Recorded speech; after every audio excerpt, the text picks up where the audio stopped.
saudaraku.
Pada pagi hari ini Tuhan, kami rindu menaikkan pujian dan penyembahan kami. Penuhi tempat ini dengan kemuliaan-Mu Tuhan. Urapi kami agar pujian dan penyembahan kami ini dapat berkenan di hadapan-Mu. Biarlah Tuhan yang menyertai ibadah ini dari awal hingga akhir. Terima kasih Tuhan Yesus. Haleluya. Amin. Bapak Ibu, saya undang untuk bangkit berdiri lagi. Silakan berjabat tangan satu dengan yang lain.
pujian dan syukur kami naikkan kepadamu Tuhan, karena hanya Engkau saja Tuhan yang paling layak untuk terima puji-pujian.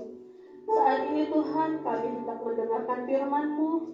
Sucikan hati dan pikiran kami agar kami siap menerima firman-Mu, karena kami rindu Tuhan untuk dijamah dan diubahkan oleh kebenaran firman-Mu.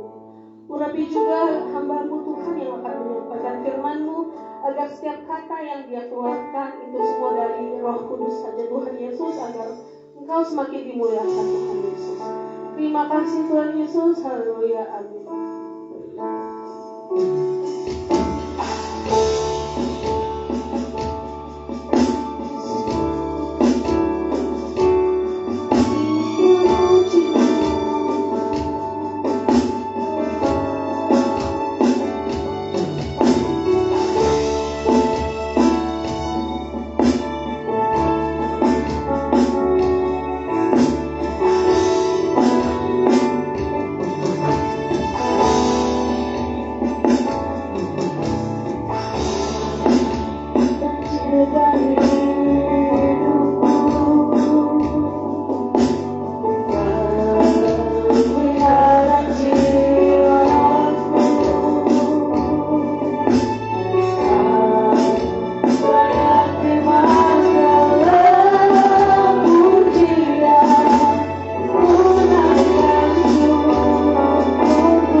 Pujian Tuhan Yesus. Di tempat ini hanya Engkau yang layak disembah Tuhan. Berikan ketenangan pada pikiran kami, hati kami, supaya kami bisa berdoa, supaya kami bisa mendengar firman Tuhan dan urapi hamba-Mu untuk menyampaikan secara benar Tuhan. Segala sesuatu yang mengganggu dalam bentuk apapun dihancurkan di dalam nama Yesus. Kami siap untuk diberkati oleh Tuhan. Demi nama Yesus kami berdoa. Yang percaya katakan amin. Silakan duduk. Puji Tuhan saudara sekalian, sehat semuanya. Biarlah hati kita tetap tenang dan kita bisa berdoa. Amin. Puji Tuhan. Kita akan belajar tentang mengampuni diri sendiri. Pembacaan kita dalam Lukas 15 ayat 11 sampai 32 cukup panjang. Kita agak santai tapi serius sekali. Kita baca firman ini sambil kita merenungkan, mencermati isi daripada cerita firman Tuhan ini. Judulnya adalah perumpamaan tentang anak yang hilang. Saya ayat 11, kemudian Bapak Ibu Saudara ayat 12, selanjutnya sampai ayat 32 ya. Perumpamaan tentang anak yang hilang. Yesus berkata lagi, ada seorang mempunyai 2 anak laki-laki.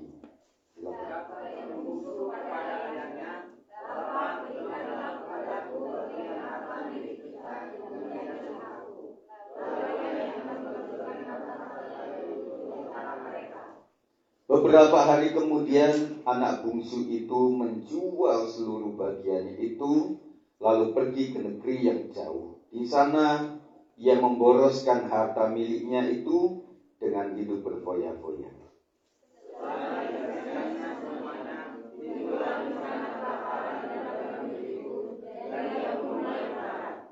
Lalu ia pergi dan bekerja pada seorang majikan di negeri itu. Orang itu menyuruhnya ke ladang untuk menjaga baginya.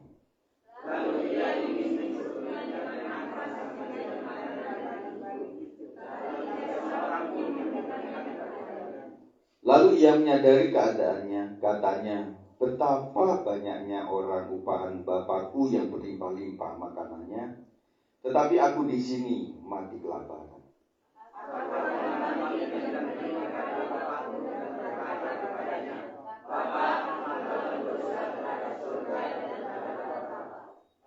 Aku tidak layak lagi disebutkan anak Bapa. Jadikanlah aku sebagai salah seorang upahan Bapa.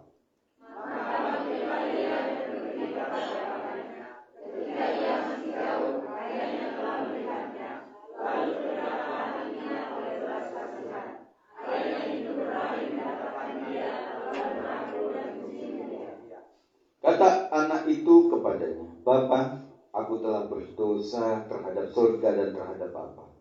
Aku tidak layak lagi disebutkan anak Bapa.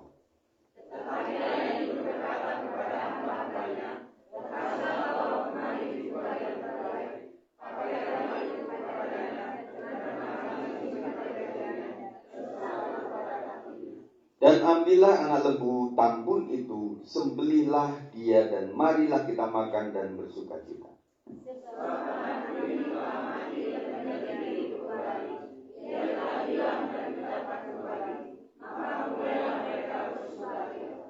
Tetapi anaknya yang sulung berada di ladang, dan ketika ia pulang dan dekat ke rumah, ia mendengar bunyi seruling dan nyanyian tari-tarian.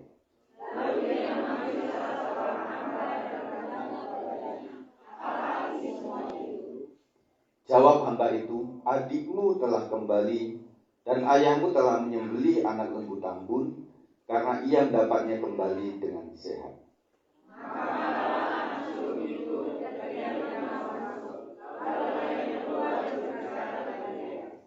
Tetapi ia menjawab ayahnya, katanya, telah bertahun-tahun aku melayani Bapa dan belum pernah aku melanggar perintah Bapa.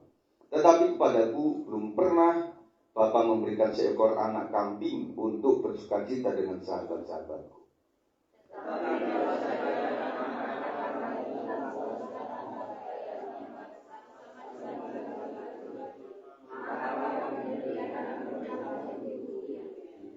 Kata ayahnya kepadanya, anakku, engkau selalu bersama-sama dengan aku, dan segala kepunyaanku adalah kepunyaanmu.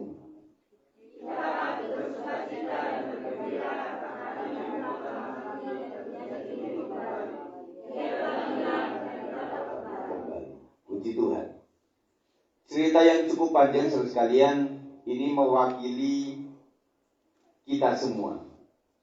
Seorang bapak, anak sulung maupun anak bungsu. Tergantung kita ada di mana saja. Betul ya? Tetapi dari sisi bapak, ini adalah bapak yang penuh kasih. Artinya bahwa kepada si anak yang hilang ini, kasihnya begitu meluap. Kemudian ketika dia kembali ke rumah, bahkan sebelum anaknya minta ampun, bapaknya sudah mengampuni. Begitu luar biasanya sampai memberikan pesta kepada anak yang hilang ini, yang sudah kembali. Nah, anak si sulung nggak terima itu. Akhirnya dia marah-marah kepada bapaknya, marah juga kepada saudaranya ini. Dan kata-katanya, saya kan sudah melakukan apa-apa tanpa celah di muka bapak, tetapi nggak pernah aku dipestai. Tetapi bapaknya bilang bahwa engkau sudah ada di rumah ini dan semua milik ini adalah milikmu. Di sini kita belajar sekalian bahwa setiap kita tidak boleh iri hati kepada satu dengan yang lain. Bapak mengasihi luar biasa.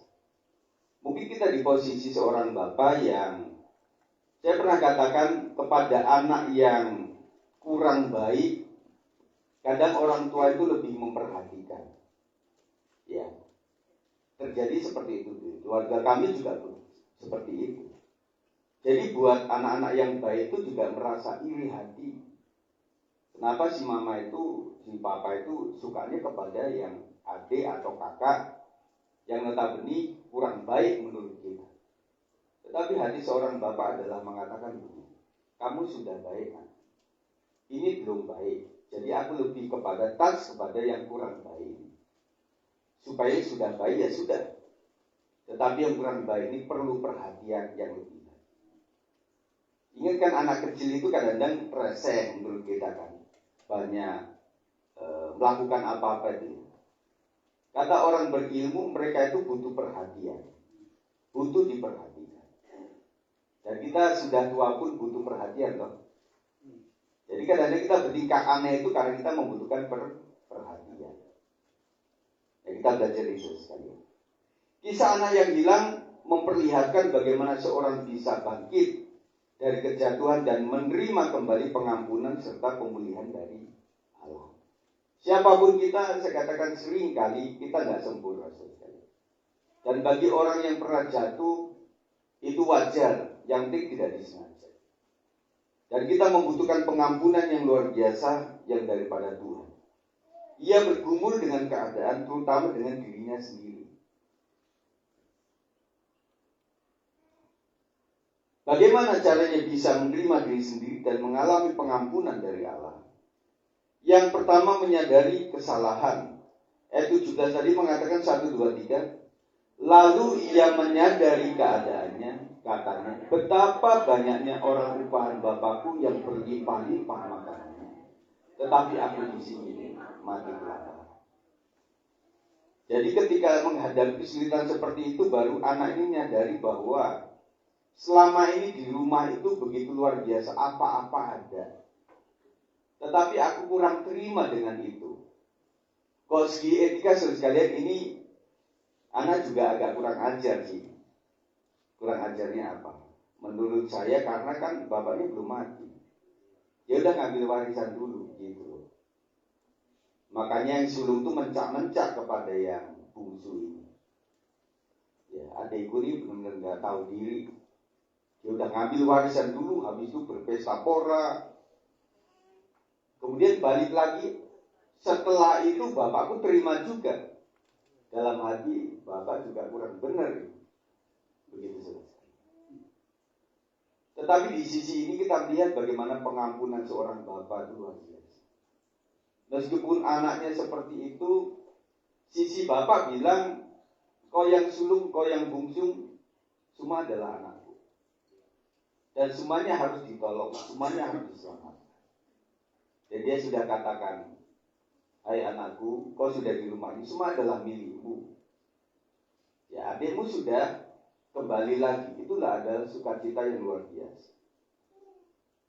Anak bungsu menyadari bahwa ia telah salah jalan dan hidupnya hancur. Kesadaran akan kesalahan adalah langkah awal menuju pertobatan. Saya katakan bahwa Bapa untuk mengampuni manusia yang berdosa itu begitu mudah. Dalam artian kontrasnya merah seperti kesumba kermisi, bisa putih seperti salju, seperti bulu domba. Bulu domba di Israel. Itu kontras sekali loh, antara merah dan putih kayak bendera Indonesia. Begitu mudah sekali diampuni. Tetapi yang membuat sulit itu adalah kesadaran untuk orang mengakui kesalahan. Kalau saudara lihat ada seseorang atau anak atau siapapun udah tahu salah, habis itu dia lebih songong, kita sebel nggak gitu? Sebel. Makanya pengampunan di Tuhan itu gini, Bapa ampuni mereka, sebab mereka tidak tahu apa yang mereka perbuat. Kalau orang nggak tahu, Tuhan kasih pengampunan luar biasa. Dan kita juga begitu. Nah, kamu nggak tahu ya bahwa itu salah. Yaudah, jangan 2 kali lagi ya. Hari ini Papa ampuni kamu, Mama ampuni kamu, tetapi jangan mengulangi yang sama. Karena kemarin kamu nggak tahu. Tetapi kesalahan yang kedua bagaimana? Kamu kan sudah tahu. Kenapa masih melakukan yang salah ini? Dan mungkin hentakan orang tuanya lebih keras dibanding yang pertama. Nilainya, karena kemarin nggak tahu, sekarang sudah tahu. Dan ada firman Tuhan, dosa yang disengaja tidak mendapatkan ampun. Setuju sekalian? Kita mesti berhati-hati. Ia mengetahui bahwa keputusannya meninggalkan rumah ayahnya adalah keliru. Jadi kekeliruan itu baru kita sadari setelah terjadi beberapa waktu. Pada awalnya dia nggak tahu bahwa itu adalah keliru. Makanya sarannya adalah teman-teman sekalian cuma dikasih Tuhan. Apa-apa yang kau akan putuskan dan pertimbangkan itu pikirkan matang-matang. Supaya nggak keliru jalan kita sendiri. Tetapi kalau seandainya kita sudah melakukan itu, masih ada pengampunan dari Tuhan. Kita nggak sempurna. Tuhan sangat tahu bahwa kita nggak sempurna. Oleh sebab itu ada pengampunan. Ia tidak mencari kambing hitam atas kesalahan itu. Nah, kita belajar ketika kita ada sebuah kesalahan, pertama kali yang terbersih dalam otak kita, gara-gara dia. Itu dosa keturunan selesai. Pada saat manusia awal itu kan saling menyalahkan tuh. Si Hawa menyalahkan siapa? Ular. Ya. Terus kemudian Adam menyalahkan siapa? Istrinya Hawa. Dia yang kasih. Di sini yang paling keren itu malah ular. Dia nggak menyalahkan siapa-siapa. Betul nggak? Di sisi cerita ini iblis itu malah yang paling jujur. Nggak cari kambing hitam juga.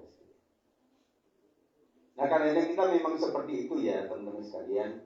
Waktu menghadapi masalah kantor, masalah pendidikan, masalah usaha, waktu ada sebuah kesalahan, pasti kita lari kepada menyalahkan orang lain. Pasti begitu. Ya. Makanya kita harus berhati-hati. Ia tidak mencari kambing hitam atas kesalahan itu. 1 Yohanes 1 ayat 9 kita baca sama-sama. 1, 2, 3. Jika kita mengaku dosa kita, maka ia adalah setia dan adil, sehingga ia akan mengampuni segala dosa kita dan menyucikan kita dari segala kejahatan. Dosa akan diampuni, disucikan, jikalau kita memang sadar dan minta ampun kepada Tuhan. Kalau di muka umum kita susah untuk mengaku sebuah kesalahan. Mending makanya firman Tuhan katakan kamu masuk kamar tutup pintu, doa sama Tuhan. Kalau suami nggak ada istri, nggak ada anak, Tuhan maafkan aku ya, ampuni aku, saya sudah kelepasan. Udah ngomelin istriku, padahal istriku udah bener itu. Ampuni aku ya Tuhan. Istri juga begitu. Ampuni aku ya Tuhan. Saya sudah terlalu gelap mata, gelap hati, terlalu emosi, naik tinggi. Makanya ngomelin anak-anak sampai dia pergi keluar dari rumah. Ampuni aku ya Tuhan. Saya dengar bahan. Begitu ya, kita minta ampun kepada Tuhan.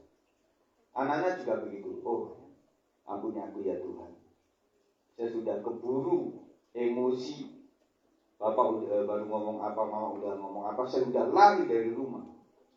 Setelah di jalanan lontang-lantung, aduh perut mulai lapar ini, aduh kayaknya kok rindu pulang lagi ya. Tapi kok keki ya.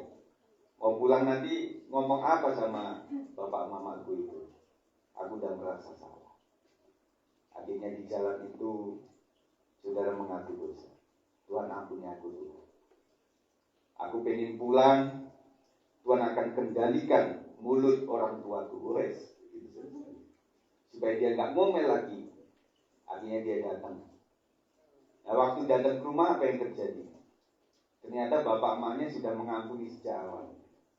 Saling salah menyalahkan. Kenapa sih kamu ngomelin anak begitu kenceng banget? Sampai tetangga dengar semuanya. Makanya anakmu lari tuh. Habis sih bapak sih. Wah, nyala-nyalain gitu. Yaudah, jadi ya waktu dia pulang nanti kita jangan ngomel-ngomel. Oke, setuju. Deal. Nah, waktu mulai ketok pintu, nak, ya sudah masuk. Ternyata Tuhan jamah, gitu ya.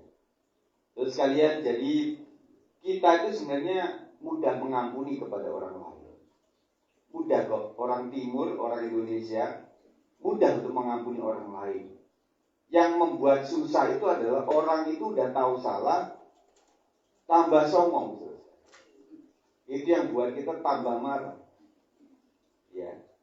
Ini kan kejadian-kejadian di jalan itu ya. Bagaimana orang ngesen kiri beloknya kanan. Benar enggak? Mama ya. Bapak-bapak juga ada. Nah, kebanyakan kalau misalnya ojek online atau Grab gitu ya, dia suka ngiri terus itu sejak awal. Nah, baru kita tahu dia sedang cari alamat. Gang ini atau benar atau enggak? Gang itu atau salah gitu ya. Seperti itu. Tetapi kebanyakan kalau misalnya udah ngesen kiri kemudian belok kanan itu dan mungkin bukan ojol, orang biasa ya, buat kita marah gitu loh. Makanya papa mertuaku motornya tuh sebenarnya bunyi, tek tek tek tek tek, kenceng lagi. Kadang-kadang keganggu juga ya. Ini apaan sih gitu? Kayak termundur itu loh, tek tek tek gitu ya. Karena kita sering lupa, ya. Kita sering lupa kalau coba pencet doang kemudian kedip-kedip di monitor itu kita nggak terlalu tanggapi gitu. Kita jalan aja gitu. Jika kita mengaku dosa kita, maka ia akan mengampuni segala kesalahan kita. Ia sadar bahwa dengan keputusannya sendiri ia hidup di luar kehendak Bapa. Ia sadar banget si bungsu ini bahwa ini adalah keputusanku dan ini adalah kesalahan.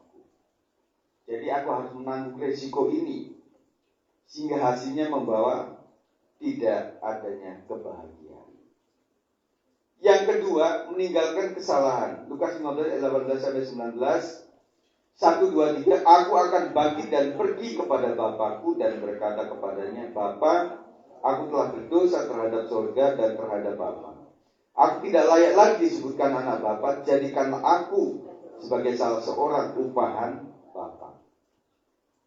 Karena kesalahan dia menyadari itu, makanya resikonya dia tanggung. Meskipun aku mungkin sudah menjadi anak yang durhaka, dan mungkin bapakku sudah menganggap aku sebagai yang bukan anak lagi, ya sudahlah. Supaya aku bisa makan, ya jadi upahan bapak saja. Jadi asisten.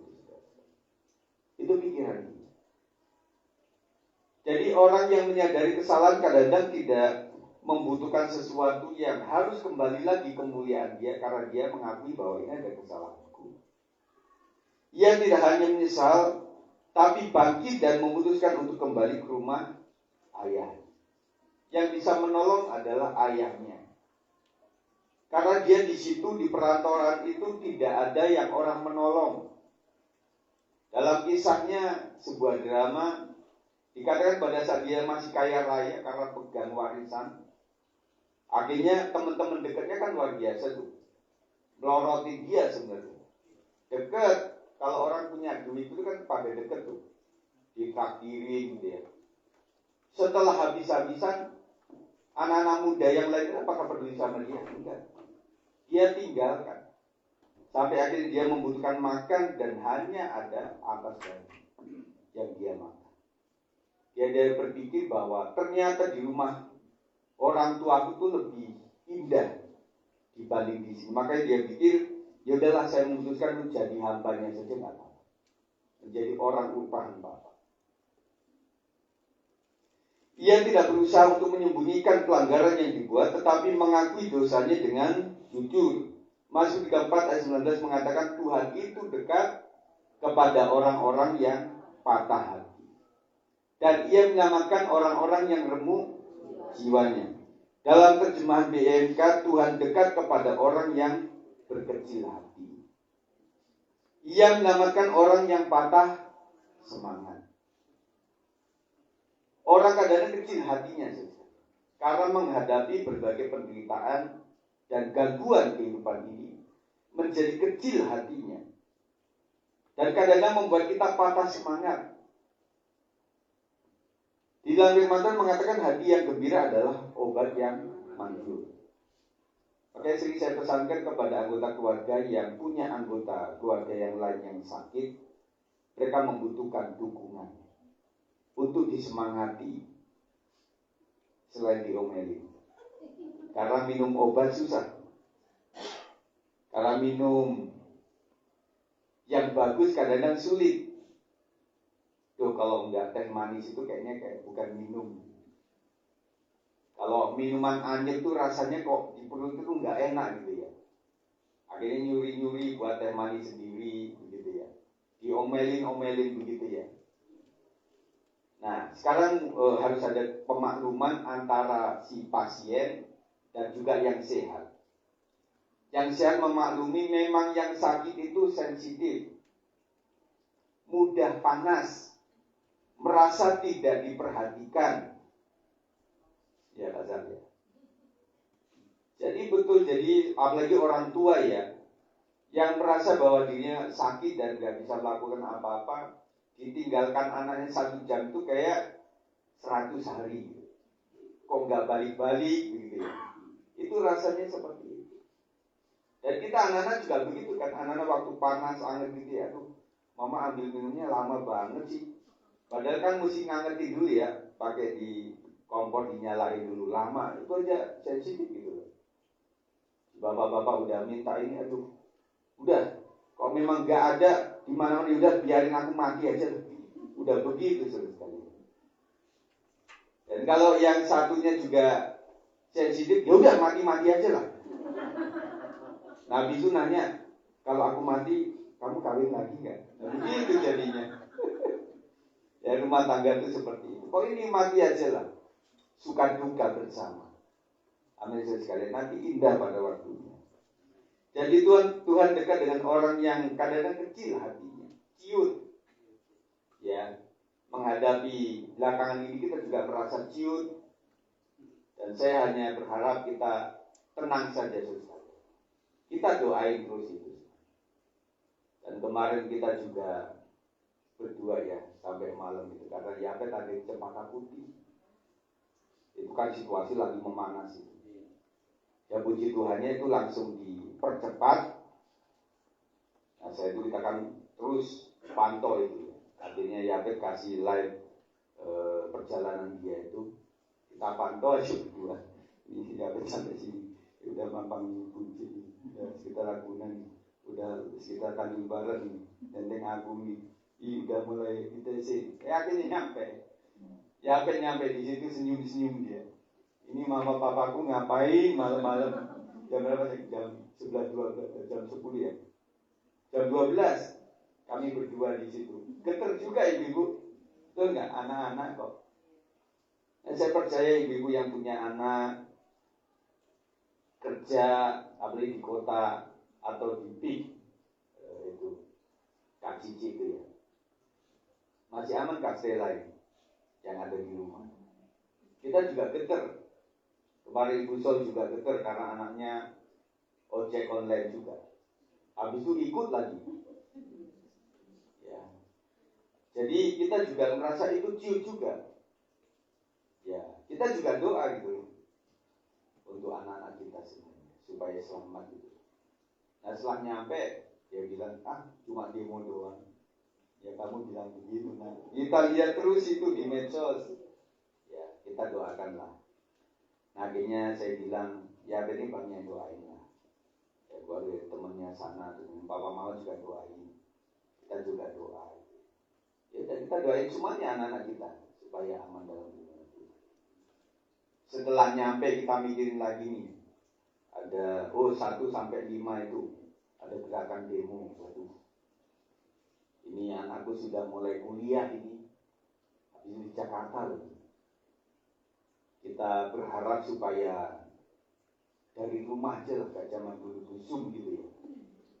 Gak tahu Pak Thomas apakah masih buka Pak sekolahan. Iya begitu aja. Saya setuju itu. Ya demi anak-anak kita lah. Kalau memang jauh di situ yang kerja-kerja juga WFH juga bagus juga. Kecuali Bukina yang aman tuh di Pondok Indah itu masih aman di perumahannya. Nah untungnya beberapa hari ini memang masuknya kepada bukan yang lain-lain. Pokoknya gedung pemerintah sama kepolisian.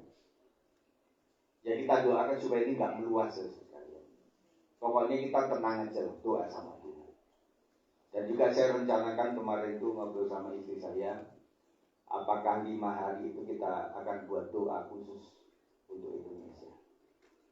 Saya percaya sekalian Tuhan izinkan pasti ada maksud. Semuanya ditegur, semuanya diarahkan sesuatu yang baik. Ia datang dengan kerendahan hati, bahkan siap dengan konsekuensi jika seandainya harus menjadi hamba saja.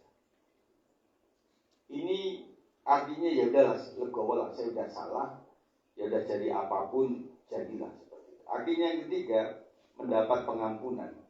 Ayat 20, maka bangkitlah ia dan pergi kepada bapaknya. Ketika ia masih jauh, ayahnya telah melihatnya, lalu tergeraklah hatinya oleh belas kasihan. Ayahnya itu berlari mendapatkan dia, lalu merangkul dan mencium dia. Itu adalah kasih seorang bapak. Kita juga seperti itu, Bapak Ibu sekalian. Kita yang banyak salah di hadapan Tuhan. Sebelum kita datang kepada dia untuk minta ampun, ternyata Bapa di surga itu menunggu kita untuk mengampuni kita. Makanya, waktu saudara merasa bersalah itu, jangan malah menjauhkan diri dari persekutuan. Janganlah menjauhkan diri dari ibadah. Karena iblis memberikan ide dalam pikiran, dia bilang gini, kamu sudah jahat, kamu udah hina gitu loh. Itu orang di gereja itu pada kudus-kudus tuh, gak malu kamu. Akhirnya sudah mulai berjalan, pikiran itu berkecamuk, akhirnya tadinya mau ke sini, iblis membelokkan, yaudah, kayaknya enak ITC, sekarang lewatin begitu ya. Akhirnya sudah kalah. Ini selalu mengganggu kita.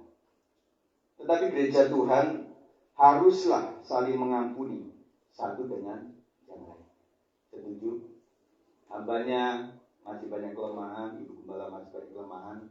Kami keluarga gembala juga mengalami banyak kelemahan. Saudara mau ampuni kami, dan kami pun juga seperti itu. Seperti Bapa yang mengampuni kami, yang memulihkan kami juga melakukan yang sama kepada jemaat Tuhan. Sang ayah menyambutnya dengan kasih tanpa syarat sebelum anak itu sampai ke rumah. Jadi Bapa yang baik itu selalu menunggu kapan anakku pulang, kapan anakku pulang. Gambaran dalam drama itu, bapaknya setiap hari itu selalu buka pintu, jangan-jangan ada seseorang anakku yang bungsu yang akan datang. Oh itu ada bayangan tuh, hitam-hitam di sana itu ada orang. Dia ternyata buka. Oh mungkin ini nih. Nah dari tingginya ini sama kira-kira umurnya segini, tingginya segini. itu lewat bukan. Itu hal kerjaan.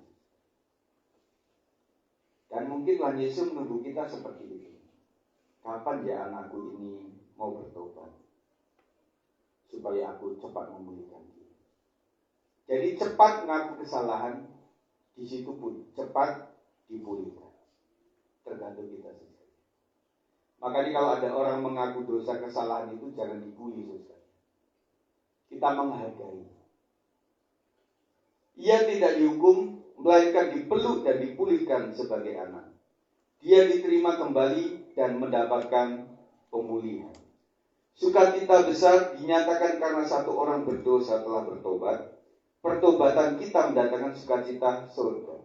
Kita baca dalam Lukas 15 ayat 7, 1, 2, 3. Aku berkata kepadamu, demikian juga akan ada sukacita di surga karena satu orang berdosa yang bertobat. Lebih daripada sukacita karena 99 orang benar yang tidak memerlukan pertobatan. Ini dalam. Jadi hanya satu orang yang bertobat, sukacita itu luar biasa. Dibandingkan 99 orang yang sudah memang bertobat. Harus dirayakan. Makanya waktu kita membaptiskan satu orang, itu kita sukacita. Malaikat surga juga ikut bersukacita karena mereka sudah kembali kepada Tuhan. Mari para pemain musik silakan. Agar bisa diampuni, yang pertama adalah milikilah sikap yang mudah menyadari bahwa kita banyak kesalahan. Jangan buru-buru melihat kesalahan orang lain dulu. Lihatlah diri kita yang penuh kelemahan ini. Kita mohon ampun kepada Tuhan. Orang tua bilang kepada istrinya, "Ma, itu memang salah aku ya. Maafkan aku." Nah, kalau orang sudah mengatakan ini, kadang-kadang yang satunya bilang apa? "Oh enggak, itu kesalahan aku itu, bukan kamu itu," gitu ya. Kalau orang ngaku salah itu kadang begitu. "Maafkan aku ya, aku udah salah sama kamu." Enggak, itu bukan kesalahan itu. Aku juga ikut salah dalam hal itu. Tetapi kalau orang sudah salah dan ngotot, orang akan berpikir, ya, memang kamu benar salah. Bisa begitu. Yang kedua, milikilah komitmen untuk meninggalkan kesalahan itu. Jangan istilahnya kapok lompok. Kita harus sadar setelah itu jangan melakukan yang sama. Kita mohon ampun kepada Tuhan. Tuhan memang Maha Pengampun. Tetapi firman Tuhan mengatakan bahwa kesabaran Tuhan itu ada batasnya. Ada saat Tuhan memberkati, ada saat Tuhan menghukum setiap kita. Saudara mungkin berpikir, saya sudah salah banyak kepada jemaat Tuhan, kepada hamba Tuhan, kepada gereja Tuhan, tetapi kok masih pahit-pahit saja hidup. Artinya Tuhan masih menunggu sampai kau bertobat. Dan sampai ketika itu pertobatan sudah ditutup oleh Tuhan, kita nggak mendapatkan ampun lagi. Makanya selalu minta ampun kepada Tuhan.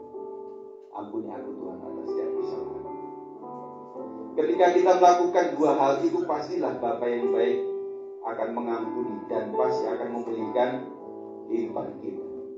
Ada satu lagu seperti Bapa sayang anaknya. Bapa besar sungguh kasih setiamu, nyata sungguh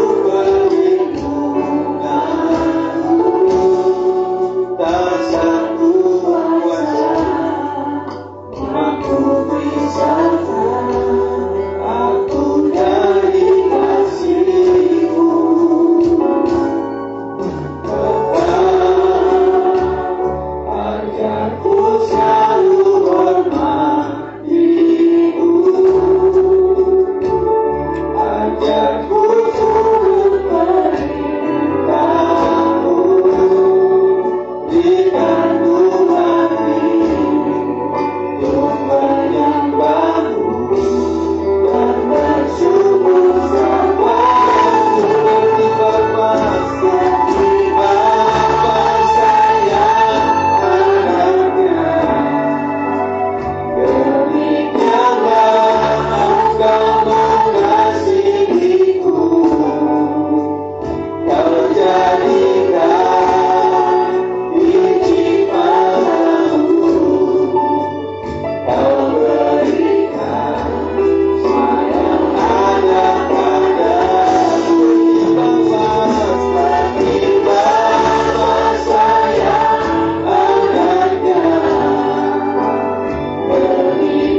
bagaimana kita pernah bersalah di hadapan Tuhan. Seperti kata pujian yang menjadi lagu favorit saya, berkali-kali kita bersalah di hadapan Tuhan, tetapi berkali-kali Tuhan menolong setiap kita. Amin, saudara sekalian. Itu bukan karena kemampuan kita, tetapi kasih Tuhan lebih besar daripada kesalahan kita. Mari sesaat ini kita minta ampun kepada Tuhan. Kita renungkan apapun yang salah di hadapan Tuhan. Salah kepada orang lain, salah kepada gereja Tuhan, salah kepada jemaat, salah kepada para hamba Tuhan. Kita mohon ampun kepada Tuhan. Berkali-kali kau berdoa, berkali-kali kau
Surgawi, sebetulnya kami di depan-Mu tidak ada artinya Bapa.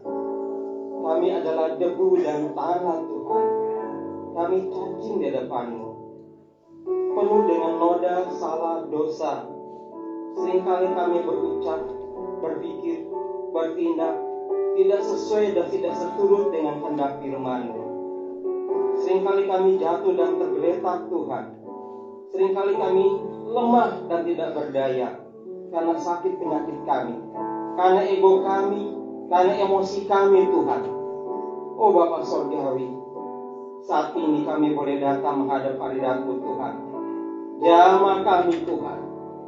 Tuhan, pulihkan kami, sucikan kami Bapa, baik mulut, lidah, perkataan, pikiran, apa saja Tuhan yang kami rencanakan, supaya kami boleh layak di depan-Mu.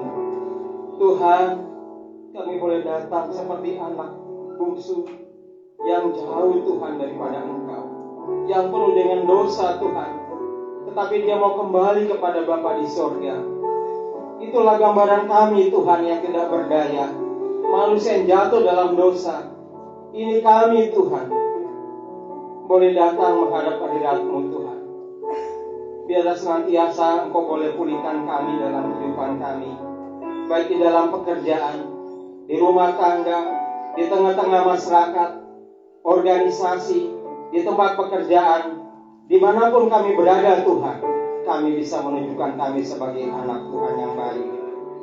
Tuhan, jadikanlah kami teladan, jadikanlah kami Tuhan contoh yang terbaik Tuhan di tengah-tengah masyarakat ini. Kami doakan bangsa negara kami ini dalam kasih-Mu Tuhan. Kami doakan keluarga kami pribadi lepas pribadi. Kami doakan jemaat kami Tuhan. Tuhan, keluarga gembala ini bersama dengan anak-anak. Pelihara juga untuk keluarga besar Pendeta Buyung Ismail, anak cucu menantu. Pelihara kami juga Tuhan, jemaat-Mu di sini Tuhan yang hadir beribadah, pribadi lepas pribadi, dimanapun keberadaan kami Tuhan. Kau boleh pilih kami, lindungi kami dengan kuat kuasa darah-Mu yang kudus. Saat ini kami hanya bisa berserah Tuhan, karena kami tidak berdaya. Tuhan, kami hanya bisa berlindung kepada-Mu saja. Lindungi kami, keluarga kami, kota kami, bangsa kami Indonesia. Tuhan, pulihkan kami. Terima kasih Bapa. Biarlah firman-Mu menjadi rema dalam kehidupan kami. Tuhan, ketuk hati kami. Biarlah jamah kami, biarlah kami boleh pulang beribadah, bertemu dengan keluarga kami, senantiasa bersukacita hanya di dalam Engkau. Terima kasih Bapa. Di dalam nama Tuhan Yesus Kristus kami berdoa dan mengucap syukur. Haleluya. Amin. Silakan duduk. Kita akan berdoa syafaat. Saya panggil ada 3 bapak yang akan berdoa. Pak Sinaga doakan. Kemudian Pak Thomas, Pak Dehartono. Mari ke depan aja Pak. Iya. Pak Thomas mendoakan untuk Indonesia, kemudian Pak Sinaga mendoakan untuk Kota Depok, Pak Dehartono mendoakan untuk jemaat GDS Semarang. Kita naikkan pujian kita. Syukur untuk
sembah di dalam nama Tuhan Yesus. Pagi hari ini Tuhan, kami datang di hadapan Tuhan. Kami memohon pertolongan Tuhan untuk Indonesia.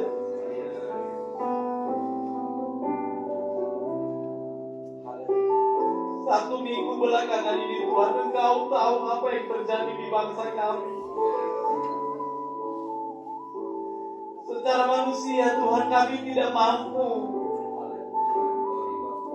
Secara manusia ya Tuhan, kami tidak sanggup melihat bangsa kami. Ada kejadian Tuhan, pembakaran di mana-mana Tuhan. Bahkan ada penjarahan yang terjadi Tuhan. Dan di tempat ini Tuhan, kami minta tolong kepada Tuhan. Engkau yang menjaga bangsa kami ya Tuhan. Lindungi bangsa kami ya Tuhan. Karena kami percaya bangsa dan negara ini adalah miliknya Tuhan. Engkau bentuk setiap pintu hati yang melaksanakan anarkis ya Tuhan. Biarlah senantiasa mereka melakukan aksi mereka dengan baik. Mereka menyampaikan saran dengan baik ya Tuhan.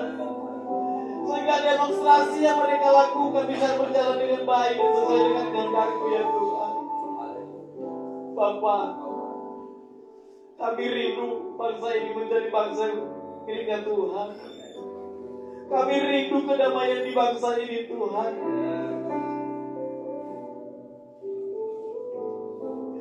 Kami sangat merindukan bangsa ini. Maka informasi yang kami dapatkan Tuhan, tanggal 1 sampai tanggal 5 akan terjadi lagi demo. Tuhan, dari tempat ini kami memohon Tuhan. Dari tempat ini kami minta bantu daripada Tuhan. Kami percaya ya Tuhan, setiap doa yang mengandalkan Engkau, setiap doa yang kami sampaikan kepada Engkau ya Tuhan, Tuhan akan memberikan jawaban yang pasti Tuhan. Di mana-mana terjadi demo ya Tuhan, di mana-mana terjadi pembakaran, Tuhan berikan kekuatan bagi kami. Bahkan jika ada anak Tuhan yang ada di bangsa kami yang menjadi korban atas kejadian ini Tuhan, dari tempat ini kami berdoa di dalam nama Tuhan Yesus. Kekuatan menjadi milik mereka, kekuatan menjadi bagian mereka, sehingga pengharapan mereka hanya ada di dalam tangan-Mu ya Tuhan. Terima kasih Tuhan. Sekali lagi Tuhan, bangsa ini kami serahkan dalam tangan-Mu. Kami percaya bahwa bangsa ini menjadi bangsa yang diberkati oleh Tuhan. Kami percaya bahwa setiap kejadian yang ada, bahwa setiap kejadian yang terjadi, semua sesuai dengan kendalinya Tuhan. Terima kasih Tuhan. Bangsa Indonesia kami serahkan ke dalam tangan. Di dalam nama Tuhan Yesus kami berdoa. Haleluya. Bapa, di dalam nama Tuhan Yesus Kristus, kembali kami bersyukur di hadapan-Mu ya Bapa. Tuhan Yesus, Engkau baik dan sangat baik Tuhan di dalam setiap kehidupan kami Bapa. Karena kami tahu Tuhan hanya Engkau dan Tuhan, satu-satunya Tuhan yang menjadi penyelamat kami Tuhan. Kami percaya dan yakin Tuhan atas lawatan-Mu Tuhan akan terjadi Tuhan semua keselamatan ya Bapa. Terima kasih Bapa, terima kasih Engkau baik ya Bapa. Engkau mengetahui segalanya Tuhan apa yang terjadi Tuhan di kota ini Tuhan. Kota Depok ini Tuhan, Engkau mengetahui Tuhan apa yang terjadi Tuhan.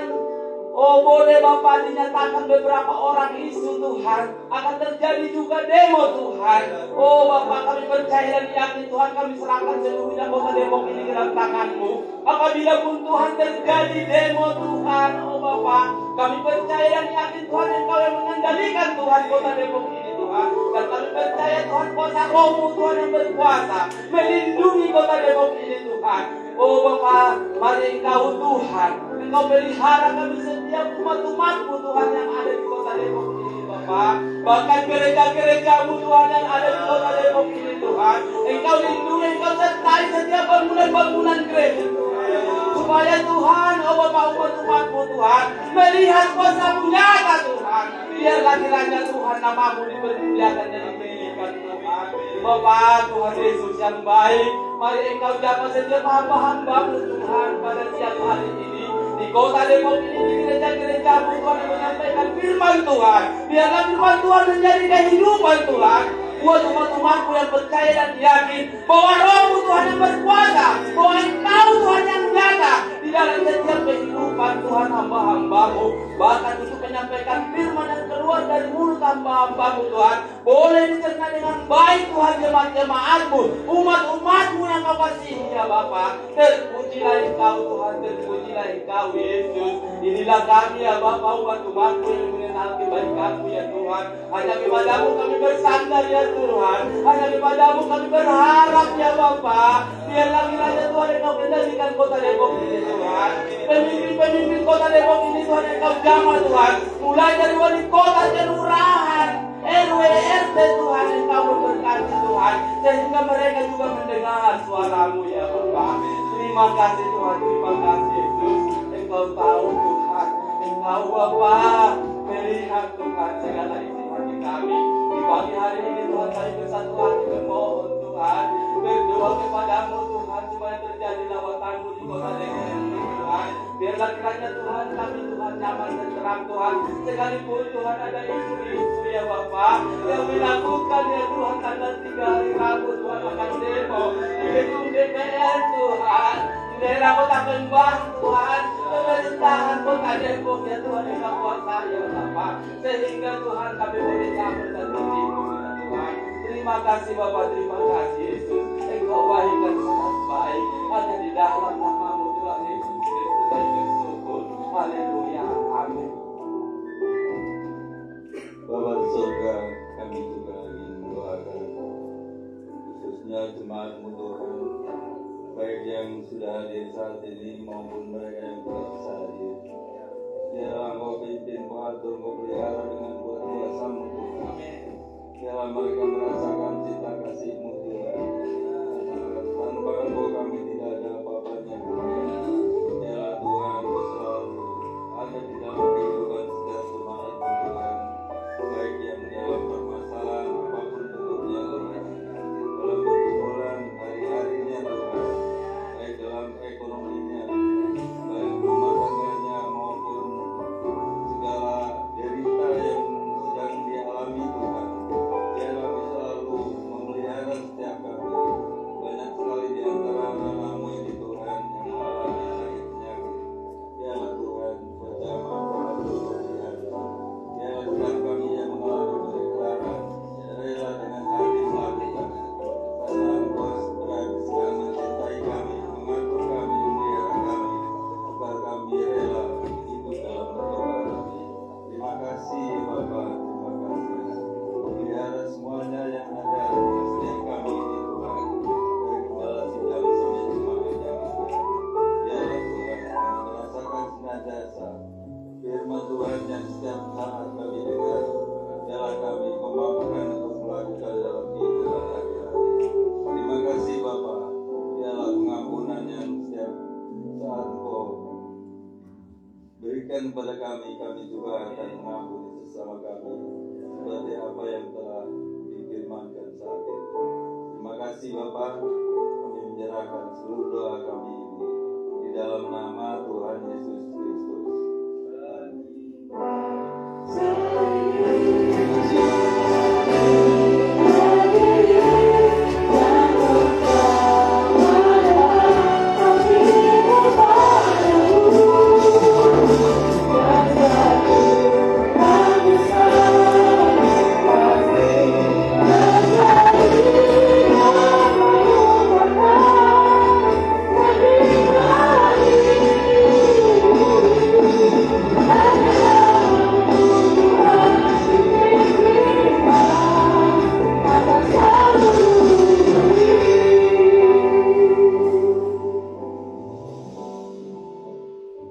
Tiba saatnya kita untuk mengumpulkan persembahan. Saya undang yang bertugas.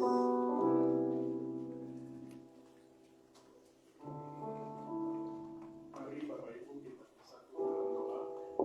Tuhan, terima kasih Tuhan. Kami tahu Tuhan, ini berkat-Mu Tuhan kepada kami Tuhan masing-masing. Sebentar Bapak, kami akan memberikan terimalah Tuhan sebagai ucapan syukur dari kami untuk memperluas dan memperbesar kerajaan-Mu Bapa. Tuhan, berkati Tuhan untuk setiap jemaat, kami siap memberi Tuhan dengan sukacita. Dalam nama anak-Mu Tuhan Yesus kami berdoa dan bersyukur. Amin.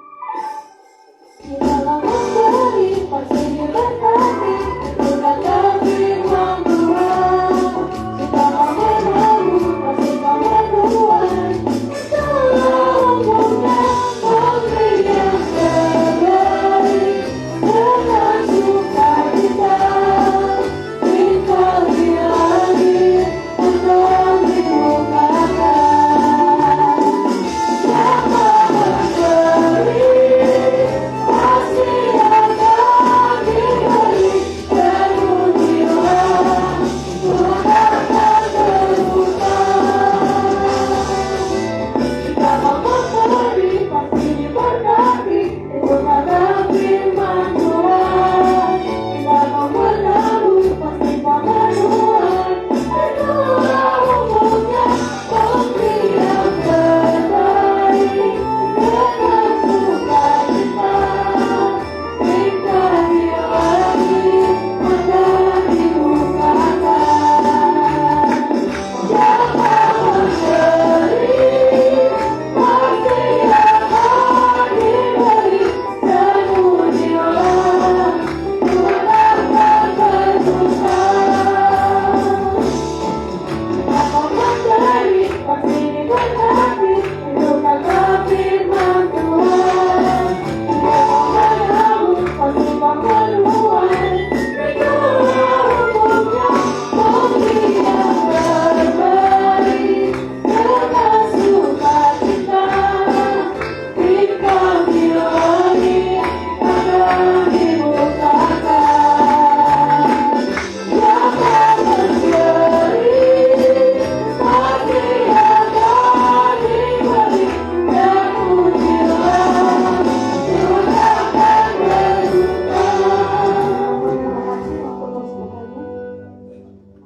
Terima kasih untuk persembahannya. Terima kasih untuk persepuluhan kolektor dan juga pendanaan Natal sekalian. Dan saya umumkan kemarin sesuai dengan kesepakatan tim PW, kita akan mengadakan kotak ini khusus, cuma kecil. Saya dapatnya kecil, kita punya kotak persembahan itu gede sekali yang kita mau kecilkan. Di sini nanti sukarela dari tim PW waktu latihan atau saat hari Minggu silakan, jemaat juga silakan ya, karena kebutuhan untuk tim PW juga ada beberapa ujian senar atau apapun juga bisa dari situ. Dan kemudian untuk pertemuan pelayanan selanjutnya November ya, sesuai dengan kesepakatan juga nanti yang akan tampil sebelum kita sharing sama-sama itu adalah klien-klien yang baru mau bergabung supaya mereka bertugas ya, supaya nanti bisa hadir, dan itu setiap sehabis ibadah raya ya, nanti dilakukan. Dan untuk 1 sampai 5 September ini kita doakan terus ya. Dan pesan dari kami adalah gembala supaya check and recheck, karena sekarang itu hoaknya juga banyak. Makanya baca dengan cermat, nggak buru-buru di post ulang. Jadi ada pembakaran di mana ternyata itu bukan. Dan ada kantor DPR dibakar gitu ya. Nah, itu kan tulisannya Jakarta, ternyata Makassar. Nah gitu-gitu loh. Jadi kita mesti hati-hati. Yang penting ya baca, boleh baca saja, kemudian saudara doakan saja. Dalam beberapa hari ini juga himbauan dari sekolah kepada orang tua juga begitu. Para anak-anak supaya tidak mudah terprovokasi untuk ikut demo dan sebagainya. Katanya siang resmi demo itu jam 6 sudah selesai, sesuai dengan izin kepada kepolisian. Nah di luar itu sampai malam-malam hari itu udah provokator. Kita doakan saja. Nah teman-teman profesi, apakah ada pengumuman untuk WFH? Saya belum tahu ya. Ada ya? Senin. Dan tadi juga ada informasi sih mengenai tanggal 1 dan 3 itu, kalau saudaranya betul itu batal yang di Depok itu. Karena aspirasi dari pendemo itu sudah didengar sama wali kota. Menurut saya sih ya. Jadi kalau ada pendemo kemudian ada perwakilan yang misalnya datang kemudian kayak Gibran gitu ya. Bisa dia, oh tuntutan kamu ini, oh ya udah kita tampung gitu, mungkin lebih adem. Dan mengenai blokir live Facebook atau live TikTok ya atau Instagram itu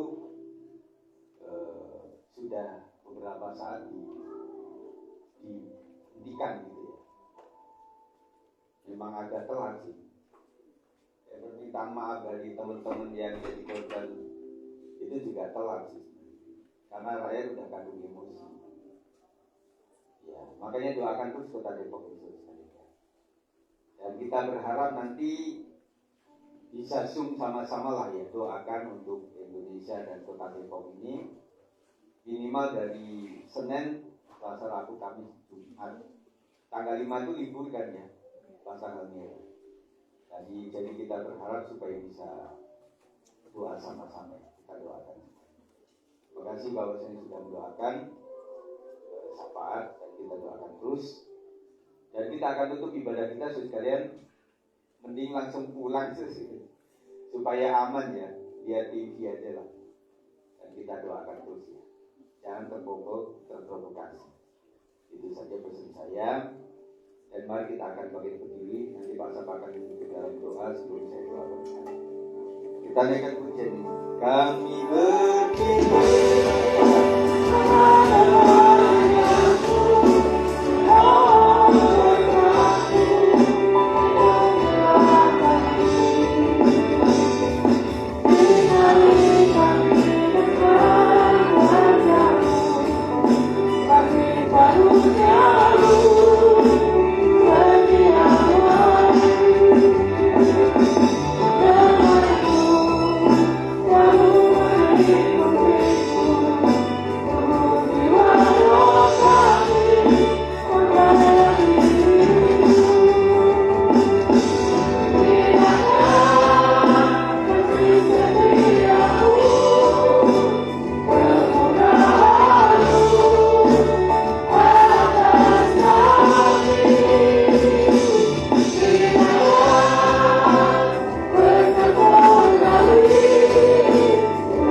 sampai pada hari ini, sampai detik ini Tuhan, keselamatan, penjagaan, dan sukacita yang sudah berikan buat kami.